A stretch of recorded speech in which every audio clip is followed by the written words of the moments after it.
मंगलवार को यानी 17 जनवरी को बीजेपी की 2 दिन की राष्ट्रीय कार्यकारिणी बैठक खत्म हुई। बैठक में पीएम नरेंद्र मोदी ने तमाम नेताओं को कुछ बड़ी नसीहतें और कुछ सुझाव दिए।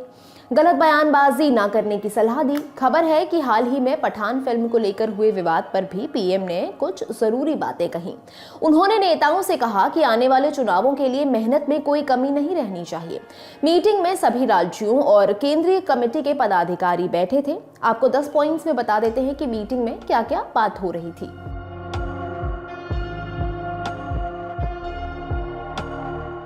आज तक में छपी रिपोर्ट के मुताबिक अपने संबोधन में पीएम ने पार्टी के नेताओं को मुस्लिम समाज से मेलजोल बढ़ाने और गलत बयानबाजी न करने की भी बात कही।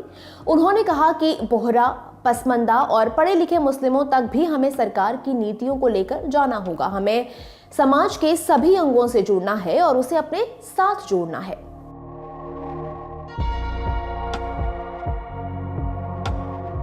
पीएम ने कहा कि हम सारे दिन काम करते हैं और कुछ लोग किसी फिल्म पर बयान दे देते हैं, उसके बाद सारा दिन टीवी और मीडिया में वही चलता है।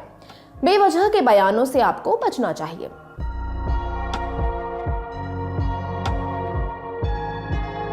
नरेंद्र मोदी ने कहा कि भारत के जीवन का सर्वोत्तम काल आ रहा है। ऐसे में मेहनत में पीछे ना रहें। अलग अलग जगहों पर जाकर लोगों से मिलना है। राष्ट्रवाद की अलग हर जगह जलनी चाहिए, ऐसा पीएम मोदी ने कहा।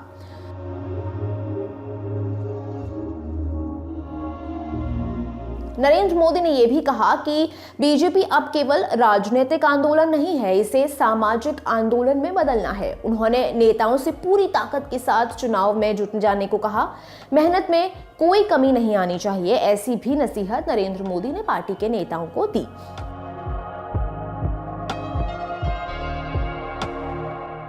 पीएम ने कहा कि अगले लोकसभा चुनाव में 400 दिन बचे हैं। ऐसे में पार्टी पदाधिकारियों और हर एक कार्यकर्ता को एक एक वोटर से मिलने उनके दरवाजे तक जाना है।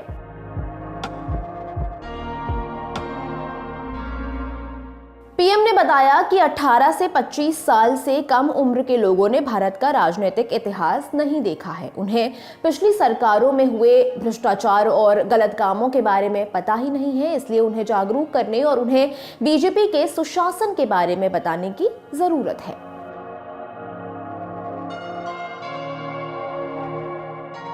प्रधानमंत्री ने कहा कि जिस प्रकार से हमने बेटी बचाओ अभियान को सफल बनाया, उसी प्रकार से धरती बचाओ अभियान भी चलाना होगा।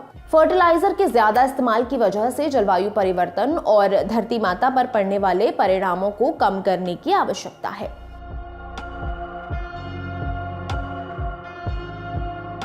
पीएम ने कहा कि हमें संवेदनशीलता के साथ सभी को जोड़ना है। ये सिर्फ वोट के लिए नहीं बल्कि लोगों को जोड़ने के लिए करना है। बीजेपी में बड़े पैमाने पर सदस्यता होती है और लोकतांत्रिक तरीके से चयन होता है।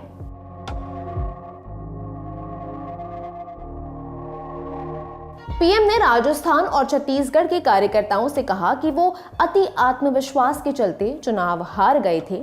ज्यादा आत्मविश्वास से सभी को बचना चाहिए। सभी को मेहनत करने की जरूरत है। ये सोचना कि मोदी आएंगे और जीत जाएंगे, इससे काम नहीं चलेगा।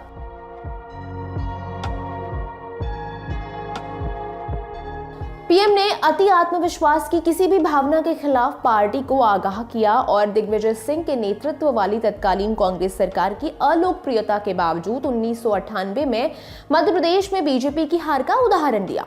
मोदी तब वहां बीजेपी के संगठनात्मक मामलों के प्रमुख थे। इस साल 9 राज्यों में होने वाले विधानसभा चुनावों के लिए बीजेपी ने तैयारियां शुरू कर दी हैं। कौन से हैं वो 9 राज्य, आपको बता देते हैं। छत्तीसगढ़, मध्य प्रदेश, राजस्थान, कर्नाटक, त्रिपुरा, मेघालय, नागालैंड, मिजोरम, तेलंगाना और साथ में संभावना है कि जम्मू कश्मीर में भी चुनाव हो। मैं हूं गरिमा, आप देख रहे हैं द लंदन टॉक।